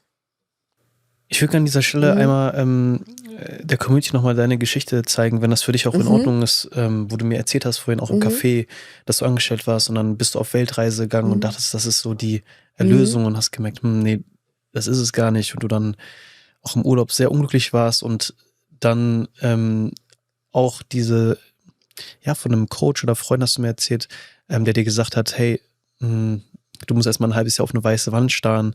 Vielleicht kannst du diese Geschichte nochmal erzählen, weil die fand ich auch so sehr inspirierend, weil das auch bei dir zeigt, ne, dein Leben ist auch so ein ständiger Entwicklungsprozess gewesen und dass diese Plateaus, von denen wir gerade gesprochen haben, von denen du ja auch schon mehrere in deinem Leben gehabt hast, das hört man ja auch raus, ne, dass du aus Erfahrung sprichst, ja, dass das vielleicht auch bei dir nochmal so beispielhaft klar wird, wie das bei dir war. Sehr gerne. Also ich bin mit 24 Mama geworden und hatte da mein erstes Studium schon, hatte gearbeitet und genau, dann bin ich Mama geworden. Und durch einen Schicksalsschlag tatsächlich war ich von Anfang an alleinerziehend und musste dann auch die Stadt wechseln, stand wirklich in einer fremden Stadt mit einem Baby auf dem Arm. Ich schreibe da auch im ersten Buch drüber und keine Wohnung, gar nichts. Was Also ist da passiert, Sarah? das kann ich nicht Das erzählen, kannst du nicht um erzählen. jetzt andere Menschen, weißt du, Okay. da geht es halt auch um die Geschichte anderer Menschen. Aber die Situation an sich, ja, ich habe natürlich jedes Klischee erfüllt. Alleinerziehende Mutter, jung, Migrationshintergrund.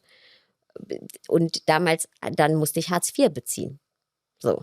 Also, I ticked all the boxes, so, die man in so einer Statistik sieht. Und da ist auch egal, und das ist auch interessant, es ist egal, was man vorher hat. Ich hatte ja vorher schon ein Studium, habe gearbeitet, mich schon sehr, sehr früh selbst finanziert. Und das ist jetzt, wo wir eben so drüber gesprochen haben, ja auch über deine Situation, dieses, hey, es kann immer wieder alles sofort weg sein. Und das dann irgendwie, dass wir aber auch das Gefühl haben, es ist entwertet, was wir früher gemacht haben. Es ist ja nicht so. Aber so habe ich mich gefühlt. Naja, und dann habe ich aber alles auf Spur gebracht und ich bin so gerne Mama. Und wir haben dann nochmal studiert. Ich habe ein Stipendium bekommen. Und also ich habe studiert, ich sage immer wir, weil er dann mit im Studentenwohnheim war. Und ich wollte immer in die Musikindustrie. Und es war natürlich ganz schwierig zu der Zeit. Dann meinen Master gemacht im Musikmanagement und dann auch wieder, ne? Ich hatte kurz dieses Aufatmen, als ich dann meine Abschlussprüfung hatte. Ich kann mich daran erinnern, wie sich das angefühlt hat.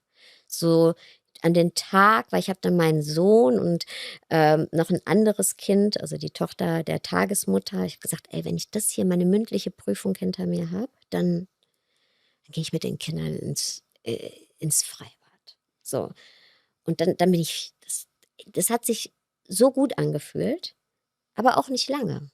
Und das finde ich krass. Weil danach kam nämlich das nächste Plateau, einen Job finden. Und dann war es so, keiner wartet auf eine alleinerziehende Mutter in der Entertainment-Branche. Das heißt, ich habe erstmal ganz viel umsonst gearbeitet. Und dann nach einer Zeit, und ich hatte wirklich, also ich musste ja noch bezahlte Jobs auch machen, weil ich habe mit dem Studium, also ich habe 2 Jahre noch studiert und danach an dem Tag bin ich zum Arbeitsamt und habe gesagt, ich will nicht mehr finanzieren, also ich brauche keine Unterstützung mehr. Und ich muss dazu sagen, ich habe dann auch in Wien studiert, also die Flüge und so habe ich mir selber bezahlt. Und die haben dann zu mir gesagt, hey, aber wir können sie doch noch weiter unterstützen. Und ich so, nee, für mich war das klar, so, ich will das nicht mehr. So, und das heißt, ich hatte immer mehrere Jobs gleichzeitig, um das überhaupt alles tragen zu können. Plus musste mir irgendwie eine Eintrittskarte verschaffen. Dann bin ich, lange Rede, kurzer Sinn, bin ich nach Wien abgeworben worden von einer Plattenfirma. Und das war das nächste Plateau. Weißt du warum? Weil war dann zwar in einem sehr stressigen Job, aber Österreich ist ein bisschen gemütlicher, kann man so sagen. Und vor allen Dingen, ich hatte das erste Mal nach langer, langer Zeit eine Struktur. Das, wovon alle sagen würden, ich will das nicht mehr. Du hast eben das Beamtenleben gesagt, ne? Diese Bürozeiten. Ey, ich habe es geliebt. Ich habe es geliebt. Auf einmal war eine Struktur. Ich wusste, ich krieg meinen Paycheck am Ende des Monats. Und auf einmal hatte ich ganz viel Raum, überhaupt mich mit anderen Themen zu beschäftigen. Ich hatte 5 Jahre zum Beispiel überhaupt kein Date. Ja, auf einmal habe ich meinen jetzigen Partner kennengelernt. So überhaupt nicht ein Buch gelesen wieder, weil da auf einmal diese Struktur war, die viele als Käfig empfinden. Heute würde ich sie als Käfig empfinden in meiner jetzigen Situation. Damals war es meine offene Käfigtür, um überhaupt andere Sachen in mein Leben zu holen. Und dann hatte ich eben Zeit und dann habe ich ganz viele Ausbildungen gemacht im Bereich Schamanismus, Rückführungen und so weiter. Und ich habe halt früher, und das wollte ich auch noch mal sagen, als ich da in meiner Hartz-IV-Wohnung saß, alleinerziehend, mit Studium und kleinem Kind, da habe ich angefangen, mich für Meditation zu interessieren. Da habe ich angefangen, mich für Buddhismus zu interessieren. Gab keinen Podcast, ne? Gab kein Instagram, gar nichts. Und das heißt, ich musste mir wirklich alles irgendwie an Land ziehen, was es gibt. Und das ist auch eine ganz wichtige Message in meiner Arbeit. Es gibt nicht diesen Punkt, auch dieses Plateau, wo du endlich genug Zeit hast, dich mit dir auseinanderzusetzen. Mach es jetzt, wo du stehst. Weil dafür haben wir die Tools. Wir haben die nicht zur Selbstoptimierung. Wir haben die zur Hilfe. In dem Moment, wo du gerade stehst. Das war in meiner nackten Wohnung, wo ich kein einziges Möbelstück, außer das Kinderzimmer, das war voll eingerichtet hatte. Und sonst nur diese weißen Ikea-Klappstühle. Das war der Moment, als ich mich angefangen habe, wirklich mit Spiritualität auseinanderzusetzen, mit Coaching auseinanderzusetzen. This is it. Du musst nicht warten auf die Woche Urlaub. Weißt du? Das ist ganz wichtig. Und weil diese innere Arbeit, das innere Verstehen, das trägt dich von Plateau zu Plateau. Naja, dann wurde ich abgeworben von Berlin, von Sony, habe da ein Label geleitet und habe da dann mit Künstlern zusammengearbeitet. Das war das nächste Plateau für mich. Es waren nur ganz wenige Künstler, weil in Österreich habe ich eher mit ganz vielen gearbeitet, aber so an der Oberfläche. Weil der österreichische Markt, jetzt gehen wir ein bisschen zu viel da rein, aber ja wenig eigene Künstler damals hatte. Na, du hast eher da das ausgewertet und hier in Deutschland war zum Beispiel die letzte Künstlerin, mit der ich im Studio war, mit der ich alles gemacht habe. Die ganze Kampagne war Namika, ihr Lieblingsmensch. Und genau, und dann habe ich aber auch nach einer Zeit gedacht, ich erzähle das nicht so gern, weil ich mag diese Bilder vom Bordstein zur Skyline nicht. Ich finde das immer so ein bisschen in unserer Branche abgegriffen, weil es auch etwas widerspiegelt, was ich auch schwierig finde, auch in meiner eigenen Bubble der Selbsthilfeindustrie. Ja, alles liegt an dir. Du kannst alles werden, wenn du nur fest genug glaubst. So, weil wenn es da nicht klappt, dann sind da total die Schuldgefühle. Und dieses Mindset von, hey, alles liegt an dir, wenn du nur fest genug daran glaubst, blendet auch gewisse Realitäten aus, weil vielleicht hast du gerade eine viel schwierigere Zeit als ich oder hast ganz andere Startbedingungen. Weißt und ich du? finde auch, der Bordstein wird abgewertet und die Skyline wird so romantisiert und das ist einfach nicht der Fall. Klar, wir wollen nicht auf der Straße leben, aber es geht nicht darum, wie viel du besitzt. Genau, aber du weißt, was ich meine, ja, oder? Genau. Das hat mich immer gestört bei uns in der Bubble. Vom Tellerwäscher zum, weiß ich nicht, ne? Und deswegen erzähle ich auch diese Geschichte eigentlich nicht so gerne, weil das manchmal so diesen Beigeschmack haben könnte. Aber genau, dann bei der letzten goldenen Schallplatte habe ich dann gedacht, ey, nee, das ist so ähnlich wie bei dir. Ne? Man will dann immer wieder wechseln. Und dann habe ich gedacht, nee, das ist nicht mehr das, was ich machen möchte. Das nächste Plateau. Aber ich habe da gemerkt, weißt du, alle meine Künstler haben immer mich Marmager genannt. Und ich bin mit allen auch noch super gut, also nicht meine Künstler, für die ich arbeiten durfte. Mhm. Weil das, was mich wirklich fasziniert hat, ist Menschen, die so viel in sich tragen, eine Vision haben und ein Talent haben, denen zu helfen, das in die Welt zu bringen, zu framen und in die Welt zu bringen. Das war meine Aufgabe. Und letztendlich ist das, was ich jetzt in meiner Arbeit mache, genau das Gleiche. Nur eben nicht mehr nur für KünstlerInnen. Ne? Ja. Aber dieses auch, was hält mich zurück? Was sind meine Mhm. Muster, in die ich verfalle? Genau, und das war dann das nächste Plateau. Dann kam der Podcast, den ich gestartet hatte. Übrigens nur erstmal aus Liebe. Ne? Du hattest ja gesagt, ne, ich habe dann gekündigt Mhm. und habe dann diesen Klassiker gemacht. Ein Kind, der war 11, aus der Schule genommen, mit der Schule gesprochen. Wir sind auf Weltreise gegangen. Ey, das war für mich so, okay, krass, Weltreise. Hatte genug Geld gespart, alles. Also ich war super safe. Mhm. Und dann saß ich da mit meinem frisch gepressten Orangensaft über den schönsten Reisfeldern mit Blick aufs Meer und habe geheult.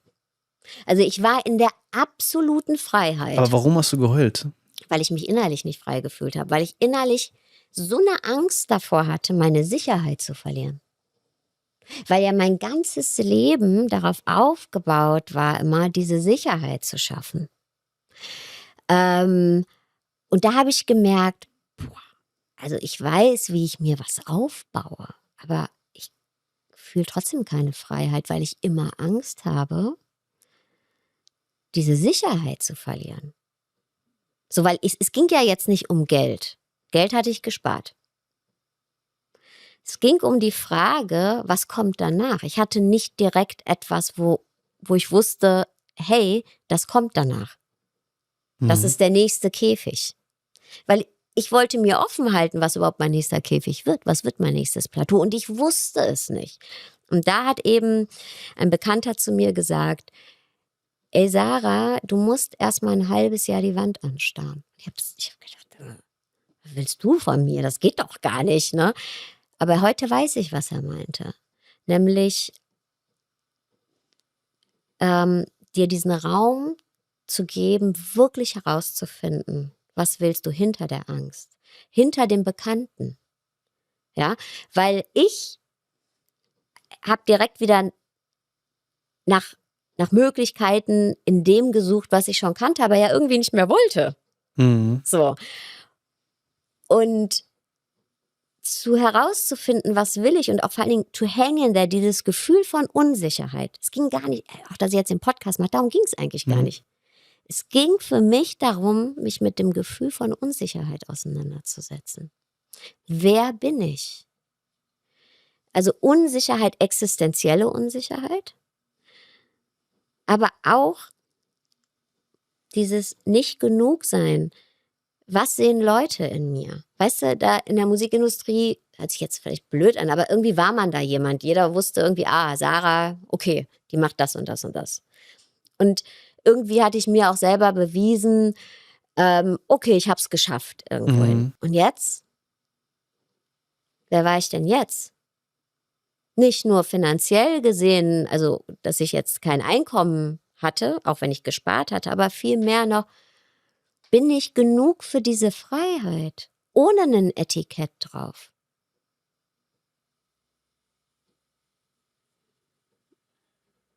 Verstehst du, was ich meine? Ja.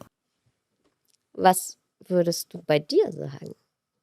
Wir machen eine ganz kleine Pause, in der ich euch einmal daran erinnern möchte, wenn ihr das Video hier auf YouTube schaut, einmal auf den Like-Button zu klicken und wenn ihr das Ganze auf Spotify anschaut oder anhört, uns bitte einmal eine Bewertung zu hinterlassen. Damit sorgst du dafür, dass weiterhin solche Gespräche führen können. Danke für eure Unterstützung und jetzt zurück zur Folge. Also ich finde es erstmal interessant, weil du hast anscheinend ein starkes Sicherheitsbedürfnis und ich habe ein sehr starkes Freiheitsbedürfnis. Sicherheit ist mir gar nicht so wichtig. Tatsächlich. Nee. Boah, Sicherheit.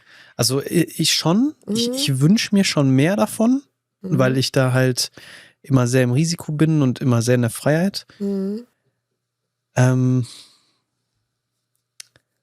Aber klar mache ich mir Gedanken, ne? Wenn ich meine Wohnung einfach so kündige, dann irgendwann werde ich auch ein bisschen unruhig. Oder wenn ich meinen Job einfach so kündige, ohne was Neues zu haben oder, ne? Aber so, ich habe solche Situationen öfter im Leben. Das macht mir nicht so viel aus. Also ich werde da nicht verrückt oder so. Ich denke darüber ein bisschen nach, es macht mich ein bisschen unruhig, aber weil das Freiheitsbedürfnis, ich habe die Freiheit, heute einfach zu kündigen. Es ist meine Entscheidung. Ich verspüre das. Ich will frei sein und deswegen mache ich das jetzt. Aber es ist vielleicht nicht weitergedacht, unbedingt. Es ist nicht vielleicht, ne? Weißt du, was ich meine? Absolut. Und das ist auch interessant, dass man so ein Bedürfnis hat vielleicht. Ne? Du von Sicherheit, ich von Freiheit und man irgendwie so dem fast schon das Gefühl hat, man ist dem ausgeliefert. So. Guck mal, und ich habe jetzt, also zum Beispiel jetzt seit 10 Jahren ist es ja auch mein Hauptberuf, was ich jetzt mache. Ne? Und ich habe meine Firma, Sarah Desai Mindful Coaching GmbH. Also ich habe den Podcast, ich bilde Menschen aus, ne, in Meditation, in Achtsamkeit, in Coaching. Also ich bin da voll drin. Und wir haben aber eben ja auch darüber gesprochen, ich hatte auch da eine Phase, in der ich auch verspürt habe, irgendwie ich will das, aber gewisse Teile davon auch nicht. Ich habe mir da wieder einen Käfig gebaut, aber die Tür zugemacht. Aber ich hatte Angst, die Tür aufzumachen, wegen der Sicherheit. Wenn ich das jetzt umstrukturiere oder nicht mehr so dahinterher bin, mein Team verkleinere, was auch immer es ist, dann kann Sicherheit weg sein. Und bei dir ist es genau das Gleiche, nur mit der Freiheit. Wie meinst du das jetzt genau? Naja, bei dir, du hast dir deine Firma gebaut, deinen Podcast gebaut und der schenkt dir ganz viel, ist der Käfig. Aber irgendwie sagst du auch gleichzeitig, der beschneidet mich jetzt in meiner Freiheit. Die Tür ist zu. Der Kern vom Podcast ist das Interesse an Menschen. Ich liebe das, was wir jetzt gerade tun. Ich liebe das, hier zu sitzen und mit Menschen zu reden. Ich liebe das einfach. Auch wo wir uns vorhin im Café getroffen haben, bis jetzt, ist einfach das Schönste an meiner Arbeit. Aber das Ganze drumherum ist so viel. Das sieht man ja oft nicht. Deswegen zum Beispiel, ich habe dir ja auch gesagt, und da hast du auch vorhin zu mir gesagt, Leon, wir sehen dich ganz anders, als du dich selbst siehst. Weil da noch ein riesen Rattenschwanz dahinter ist. So. Und ich habe das Gefühl, ich habe alle meine Energie gegeben, um diesen Podcast zu gründen. Und jetzt lebe ich für den Podcast. Das habe ich auch eine Zeit lang gerne gemacht, aber ich will jetzt eigentlich auch wieder selber ein bisschen leben. Das heißt, ich will eigentlich, dass der Podcast mir hilft. Ne? So. Und ich glaube, das kennen viele. Also ich habe schon mal so eine Situation gehabt und das ist interessant, ne? Zum Beispiel, ich habe ja Sportwissenschaft studiert und ich wollte immer ganz viel Sport machen. Ich glaube, das war damals auch, um meinen Selbstwert zu stabilisieren. Ich wurde auch gemobbt in der Schule, weil ich sehr dünn war und so weiter und so fort. Und das hatte am Anfang eher so einen Kompensationsmechanismus, dass ich auch sehr viel Sport immer gemacht habe. Hin zu 6-mal die Woche, ganzen Kalorien gezählt und so weiter. Also bis ins Extreme sozusagen. Plateau, ne? Um zu realisieren, nee, das ist es nicht. Da habe ich mich verletzt, hatte so ein Motivationstief und habe dann mit der Zeit jetzt wieder die Balance gefunden hin zu, ich mache das Ganze mit Leichtigkeit und es fühlt sich besser an. Und ich habe es mehr in mein Leben integriert. Ich glaube, Integration ist der Punkt. Also, und du kommst da aber hin durch vielleicht verschiedene Wege. Ja? Es kann sein, dass wir reden ja, das ist jetzt nur ein Beispiel, unsere Biografien sind ja nur Beispiele, ne? Ich glaube, du kommst an solche Punkte durch verschiedene Wege. Und ein Weg ist zum Beispiel auch, an eine Religion zu glauben, zum Beispiel. Ja? Die lebt dir gewisse Dinge vielleicht vor und du glaubst da einfach dran. Und viele Menschen glauben daran und die Leute wissen, das funktioniert für mich oder für andere. Ja? Anderer Weg ist vielleicht einen Mentor zu haben und du folgst dem Mentor, du glaubst an seine Weisheiten und folgst ein bisschen seinem Leben. Und ein anderer Weg ist, das ist der praktischste Weg, Du machst deine Lebenserfahrung, die machst du so oder so, ja. Aber ich merke zum Beispiel, bei mir ist das auch wirklich so, ich bin nicht religiös, ich habe nicht so krasse Mentoren, sondern ich lerne vom Leben. Und ich glaube, das ist der Prozess und dem kann sich auch keiner entziehen. Ja, das heißt, ich merke das auch bei mir, ist das so eine bestimmte Dynamik. Ich gehe in Extremsituationen, um danach daraus zu lernen und das mit mehr Leichtigkeit anzugehen und mit mehr Lebendigkeit und mit mehr Flexibilität. Benedikt Held hat das mal in meinem Podcast gesagt, Psychologe, Flexibilität ist Macht. Ich glaube daran. Also das ist, und das ist vielleicht auch das, was manchmal passiert, ja. Wir gehen in gewisse Situationen rein und wir sagen, das ist jetzt der Weg. Und dann verhärten wir irgendwo und werden ein bisschen starr in dieser Situation. Und das Entscheidende ist auch zu gucken, warum sagen wir, das ist der Weg? Es muss genau so sein. Weil es unsere Vorstellung ist. Genau. Und da dann, sind wieder unsere richtig. Muster mit drin. Und dann kommst du an einen Punkt und dann kommt mir gerade das Bild vom Spiegel in den Sinn und letztens hat jemand das Zitat, mein Podcast war, ich weiß es nicht mehr wortwörtlich, wenn du den Spiegel zerbrichst in diesen Bruchstücken, da dringt das Licht durch. Und das ist, glaube ich, so. Immer wieder sich neu zu finden. Das wird, glaube ich, niemals aufhören. Und das zu integrieren, was halt da in dein Leben kommt. Weil Dinge kommen ja auch in dein Leben, weil du dein Leben weiter lebst und sich das weiterentwickelt. So. Und das immer wieder zu integrieren. Und wo haben wir jetzt verschiedene Bilder gezeichnet, ne? Von dem Plateau.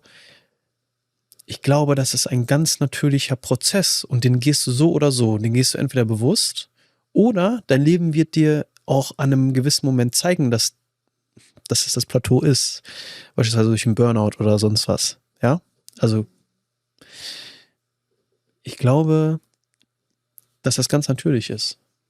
Weißt du, also ja, glaube ich auch, total. Und was mir gerade kam wegen der Flexibilität, ist Kontrolle. Ne? Warum machen wir ganz viel? Egal, ob wir jetzt, also was unsere Muster sind, im Endeffekt wollen wir eine gewisse Form von Kontrolle. Kontrolle, dass ich genug Freiheit habe, Kontrolle, dass ich genug Sicherheit habe. Ich glaube an etwas, weil das dann der Weg ist. Wir versuchen zu kontrollieren, da sind wir wieder, zu überleben, ob das nun in Freiheit, in Sicherheit, was auch immer ist. So, und das Leben ist ja auch, das ist riesig. Und ist auch manchmal scary. Und, ne, so, und wir versuchen alles zu kontrollieren und merken aber, geht's eh nicht. Das Leben schlägt solche Wege. Das heißt aber nicht, dass wir nicht natürlich Vorsorge treffen können. Also ich hatte mal damals jemanden in meinem Leben, der hat immer gesagt, Sarah, nicht Sorge machen, nicht Sorge haben, Sorge tragen. Und das stimmt, ne? So Kontrolle ist ja oft so, Sorgen haben, ne? Und dann aber Sorge tragen. Was können wir wo kann ich vorsorgen? Weißt du, weil ich muss ja jetzt auch nicht super naiv in Situationen reingehen, aber was kann ich halt auch, was ist nur ein Gedankenkarussell? Da kann ich eh nichts dran machen.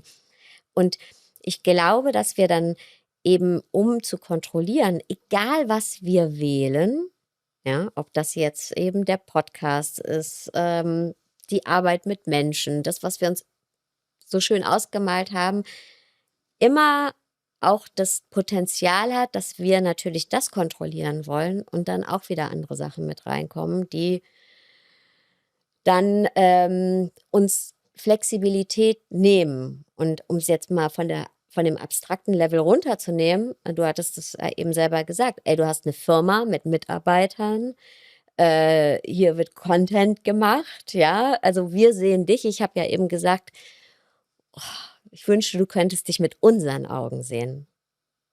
Weil du hast gesagt, hey, ich sehe mich halt an meinem Schreibtisch sitzen, an meinem Laptop Content schneiden. Und ich sehe das ja alles nicht. Ich sehe das, was nach außen hin sichtbar ist. Und ich sehe jemanden, der Räume hält, der eine unfassbare Präsenz hat, der etwas erschaffen hat, was ich gerne gucke, was ich gerne höre, wo ich selber mich wiedererkenne, wo ich ganz oft sage, ja, boah, ja, das bin ja ich. Weißt du? Und ich glaube, was wir oft vergessen, ist, dass das halt irgendwie, wie du auch sagst, zusammengehört. Ne? Das eine würde nicht existieren ohne das andere. Und gleichzeitig, und das sehe ich auch in meinem Business ganz oft, bin ich aber die Richterin, die mich in diesen Kontrollkeller gepackt hat. Aber eigentlich steht die Tür die ganze Zeit offen, weil ich könnte raus. Ich könnte Adaptierungen vornehmen. Ne? Und das ist aber das nächste Plateau. Das heißt nicht, dass ich das dann alles aufgebe, aber dass ich mir die Erlaubnis gebe, dass es sich wieder verändern darf. Ja. Und ich glaube. Und da muss ich ja wieder ein bisschen Kontrolle erstmal abgeben. Und ich glaube, du hast zum Beispiel auch von dieser Weltreise gesprochen. Ich weiß nicht, ob du dann die ganze Weltreise nur am Weinen warst. Nee, oder? nur die ersten Wochen. Hinterher wurde es super. Ja? Ja. Irgendwann habe ich dann gesagt. Also hast du es auch nicht bereut? Nee, es war das Beste. Und das ist auch, jetzt wird so ein bisschen klischeehaft, aber ich habe letztens mit meinem Mann drüber gesprochen, weil wir hatten geplant, wir hatten uns mit Leuten in Rom verabredet letztes Jahr. Und ich weiß noch, dass ich gesagt habe, dann kurz vorher, ich kann nicht, weil ich muss arbeiten. Und dann habe ich jetzt, vor ein paar Wochen haben wir drüber gesprochen. Ich so, weißt du was, wie schade, dass ich das abgesagt habe, weil ich weiß überhaupt nicht mehr, was ich gearbeitet habe. Ja. Aber bei jeder Reise, und ich kann natürlich jetzt nicht nur reisen, aber auch bei jeder menschlichen Erfahrung, wenn ich mit dem Herzen gucke, ich weiß, das hört sich jetzt total klischeehaft an, da fühle ich aber was. Und ich bin jetzt 46. Wenn ich auf mein Leben gucke, auf die letzten 20 Jahre, ich sehe nicht einen Moment, wo ich irgendwelche Aufgaben erledigt habe, die angeblich so wichtig waren. Nicht einen einzigen. Ich sehe Momente mit dem Herzen, wo es menschliche Begegnungen sind, wo ich Erfahrungen neue gemacht habe. Und es ist schon krass, dass ich aber auch weiß, wie oft ich sage, ja, ich muss das jetzt noch fertig machen. Aber in der Rückschau sehe ich nichts davon. Heißt es, dass es unwichtig ist? Nein, weil auch das ermöglicht mir zum Teil erst die anderen Momente. Aber vielleicht darf ich auch in meinen Keller reingehen und merken, hey, oder in meinen Käfig vielleicht besser und die Tür noch ein bisschen mehr aufmachen. Ich finde, was es manchmal schwierig macht, so Klarheit zu haben, ne, das ist ja eigentlich das, was man sich wünscht, ist, dass wir halt diese verschiedenen Zentren haben. Wir haben den Kopf, ne, der ist sehr mental, der denkt sehr logisch über das Leben nach, sehr rational. Wir haben das Herz, das sind so unsere Herzenswünsche. Und dann haben wir den Bauch, der auf Basis unserer Erfahrung uns ein gewisses Gefühl auch gibt, ja, wenn man das überhaupt so trennen kann. Aber ich merke, dass ich da schon so verschiedene Stimmen im Körper habe. Und ich bin manchmal in Situationen, wo ich merke, ich habe diese verschiedenen Stimmen und die zeigen in verschiedene Richtungen. Ja? Also zum Beispiel der Kopf sagt, okay, mach so weiter, bau dein Leben so weiter auf, du wirst davon vielleicht in Zukunft profitieren. Dann ist mein Herz, das sagt, nee, du musst einfach mal ein bisschen ruhiger die Sachen angehen, du musst mal weg. Du brauchst wieder mehr Beziehungen in deinem Leben. Und dann ist der Bauch, der sich gar nicht entscheiden kann, was ja eigentlich die dritte Instanz wäre, ne? Und dann würde es vielleicht überwiegen, wenn der in eine Richtung zeigen würde. Aber der Bauch ist so meine Sicht, der gibt dir ein Gefühl auf Basis deiner Lebenserfahrung. Und wenn du aber in einer neuen Situation bist, zum Beispiel auf einem neuen Plateau, wo wir es jetzt die ganze Zeit schon so gezeichnet haben, hat er noch keine Erfahrung, auf welcher Basis er jetzt eine Richtung zeigen könnte. Und das löst dann eine Ambivalenz aus, weil der Kopf zeigt nach links, das Herz nach rechts und der Bauch pendelt. Und da finde ich es interessant, also da bin ich zum Beispiel gerade an dem Punkt, in solchen Situationen, wie gehe ich davor? Es gibt ja die Coaching-Methode, die Walt Disney-Methode, die ja tatsächlich auch von Walt Disney quasi mit ins Team etabliert wurde, so für Kreativitätsfindung, wird aber jetzt halt auch viel in der Persönlichkeitsentwicklung benutzt. Und ich hoffe, das ist jetzt nicht falsch, aber es gibt halt den Träumer, ne, das ist ja vielleicht unser Herz. Dann gibt es, also der Träumer, der sagt, hey, ja, wie will ich leben? Es gibt eine neue Idee, wie ich mein Leben gestalten will. Dann gibt es den Realisten, der halt sagt, okay, was brauchen wir denn dafür? Mhm. Und dann gibt es den Kritiker. Und der ist ja auch wichtig, der Kritiker, weil der sagt, ey, okay, aber das hier könnte auch schief gehen und da musst du mal doppelt hingucken. Das heißt ja nicht, dass der immer recht hat. Da kann der Realist ja wieder mit dem ins Gespräch gehen und sagen, ja, okay, aber ist das jetzt wirklich die Kritik, die einfach aus deinen Prägungen entsteht, ja, aus Kopfkino, oder ist das eine berechtigte? Wo sollten wir doppelt drauf achten? Ne? Also ich weiß jetzt gar nicht, ob es genau diese 3 Instanzen sind, aber das innere Team, ne, es gibt ja immer verschiedene Anteile in uns. Und genauso ist es ja auch mit dem inneren Kind, dem inneren Erwachsenen und so weiter und so fort. Und ich glaube, das ist total gut, dass wir verschiedene Anteile haben. Nur, was wir meistens machen, wir lassen die wild durcheinander reden und deswegen hören wir nichts mehr.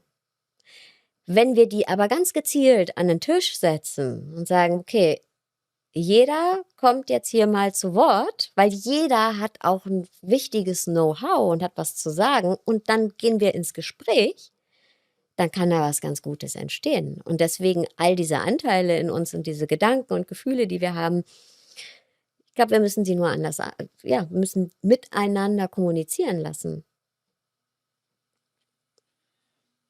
Das heißt, du würdest den Raum geben, in dem man zum Beispiel auch einfach mal die Dinge aufschreibt. Genau, und nicht sich auch vor allen Dingen auch dafür bewertet, ne? Ja, jetzt bin ich wieder zu ängstlich, weil so viel Kritik da ist, oder jetzt gerade läuft es irgendwie gut und jetzt habe ich tolle Träume, und dann am nächsten Tag zu sagen, ach komm, ist eh alles unrealistisch. Weißt du, das ist ja so ein Stimmenwirrwarr oder ein Gefühlswirrwarr. Genau, und das mal ganz bewusst aufzuschreiben, sich damit auseinanderzusetzen. Okay, da ist dieser Träumer in mir, der Visionär in mir, die Visionärin, dieses Gefühl, das Herz, das ist ein Bedürfnis. Ja? Und ich glaube auch, dass es was richtig Schönes ist, dass wir das spüren. Und wir haben ja auch Situationen, da sind die so im Einklang. Mhm. Da fühlt sich einfach die Situation gerade stimmig an. Ne? Und keiner meldet sich gerade und das ist einfach, alle sind so im Einklang. Aber dann gibt es Situationen, es ist halt nicht so. Und das ist, glaube ich, auch eine Schönheit und auch wichtig, das wahrzunehmen, weil das sagt dir ja was. Ne? Also darauf darf man ja auch hören. Genau. So, weil wenn du es ignorierst und das irgendwie betäubst durch irgendwelche Kompensationsmechanismen, dann wird das so oder so an einer anderen Stelle hochkommen. Und dann ist, egal wie, die Tür vom Käfig wieder zu. Ja. Oder sie ist offen, aber unreguliert. Mhm. Das heißt, ne, du bist einfach, also Burnout ist einfach erstmal Shutdown. Mhm. Ist ja Burnout, da gibt es ja auch einige Wissenschaftler, die sagen, das ist ein Deep Rest des Körpers. Mhm. Also du hast wahrscheinlich vorher die Stimmen gehabt, so von wegen, ne, du musst ein bisschen, also es wäre gut, wenn du was an deinem Leben ein bisschen änderst, weil so wie es momentan ist, fühlt es sich nicht gut an, es ist nicht der richtige Weg. So, du bist da ein bisschen zu extrem. Und wenn du nicht darauf hörst und unterdrückst, kann es halt sein, dass du zum Beispiel in den Burnout kommst. Und das ist einfach dann im Grunde genommen der Körper, der sich dann einfach das nimmt, was er braucht. Es ist so, das Leben nimmt sich dann auch, was es braucht. Also wenn du nicht drauf hörst. Das ist ja auch ganz klassisch beim Imposter-Syndrom, ne? Also, dass es irgendwann im Burnout mündet. Entweder eben, weil ich die ganze Zeit in diesem Lieferzustand bin, ne? Also dieses, beschreibt es auch das Nervensystem. Wir haben ja den Sympathikus, so unser Bodyguard, ja, dieses, okay, wenn Gefahr ist, liefere ich, also immer liefern, liefern, liefern. Adrenalin, Cortisol, und dann gibt es den Parasympathikus, eigentlich der weise Gärtner, der für Entspannung zuständig ist. Aber wenn ich die ganze Zeit am Liefern bin und nicht runterkomme, dann gibt es keine Entspannung, dann hängt dieser weise Gärtner, der ist dann nicht mehr weise, der hängt nur noch so ein großes Geschlossenschild auf. Und genauso kann ja eben auch nicht nur durch zu viel tun, sondern auch zu viel vom Falschen. Also wenn mein Leben, nicht nur wenn ich so überperforme, sondern auch wenn ich was mache, was für mich völlig bedeutungslos ist.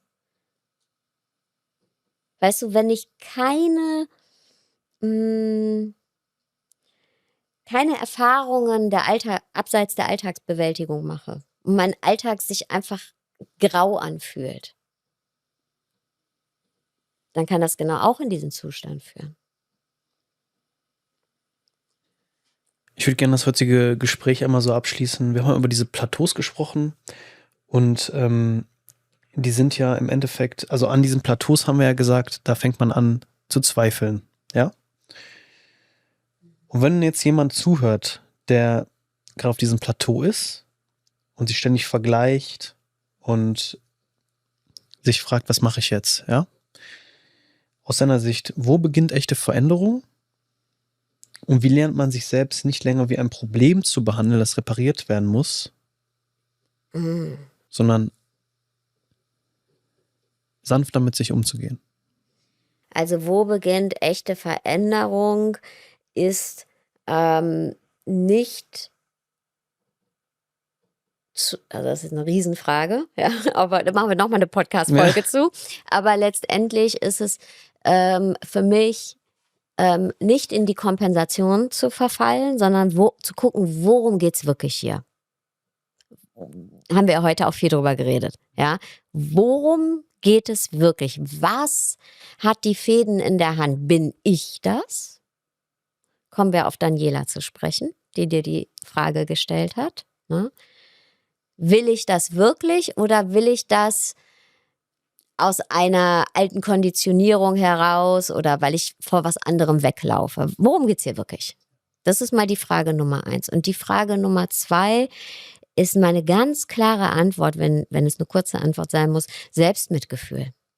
Selbstmitgefühl eben nicht gegen sich zu kämpfen. Ne? Du bist nicht kaputt. Du bist einfach ein Mensch. Und Selbstmitgefühl bedeutet in diesen Momenten, wo wir uns selbst nicht mögen, wo wir enttäuscht sind, wo es nicht klappt, wo wir sagen, das habe ich mir anders vorgestellt. Uns nicht dafür zu bestrafen, sondern es gibt Kristin Neff, also die ist ist eine der führenden Forscherinnen und Psychologinnen im Bereich Selbstmitgefühl. Die Selbstmitgefühlspause zum Beispiel. Zu sagen, zu akzeptieren erstmal, in die Akzeptanz zu gehen. Das ist ein schwieriger Moment. Muss ich nicht wegdrängen, muss ich nicht wegargumentieren. Das ist ein schwieriger Moment. Das ist okay, der darf da sein. Das ist eine normale Erfahrung. Also auch anderen Menschen geht es auch so. Ich bin nicht allein damit. Weil das denken wir oft. Das fühlt sich auch sehr einsam an, oder? So dieses, ey, ich bin enttäuscht. Nein, es gibt gerade Millionen Menschen, die mit dem gleichen Gefühl da sitzen. Und ich werde jetzt freundlich und sanft mit mir sein und eben nicht mich dafür fertig machen. Selbstmitgefühl ist eben nicht dieses, das denken oft viele, dieses Polster, auf dem wir uns ausruhen. Selbstmitgefühl ist das Netz, das uns auffängt, wenn wir von einem Plateau zum nächsten springen und manchmal vielleicht einen Sprung machen und nicht ganz drüben ankommt. Dann ist das Selbstmitgefühl das, was uns auffängt und wieder höher springen lassen, dass wir das nächste Plateau erreichen. Selbstmitgefühl sagt nicht, hey, du bist ein guter Mensch, auch wenn du scheiterst. Selbstmitgefühl sagt, du bist ein guter Mensch, weil du scheiterst, weil du ein Mensch bist. Das wäre meine Antwort darauf. Sarah, am Ende des Podcasts stellen wir immer dieselbe Frage. Stell dir vor, wir könnten jetzt einen Satz rausschicken an die Menschen, den sie alle lesen werden. Welchen Satz würdest du rausschicken? Es muss nicht perfekt sein. Es muss nur ehrlich sein. Und du hast verdient, ehrlich zu dir selbst zu sein. Sarah, wo können die Menschen dich finden? In meinem Podcast, The Mindful Sessions, auf Instagram unter meinem Namen, sarah.desai, und natürlich im Internet sonst so. Und in meinem neuen Buch, Heute höre ich auf zu zweifeln. Die Links findet ihr in der Beschreibung, unter anderem auch zu Sarahs neuestem Buch. Sarah, vielen lieben Dank, dass du heute hier warst. Danke für das Gespräch.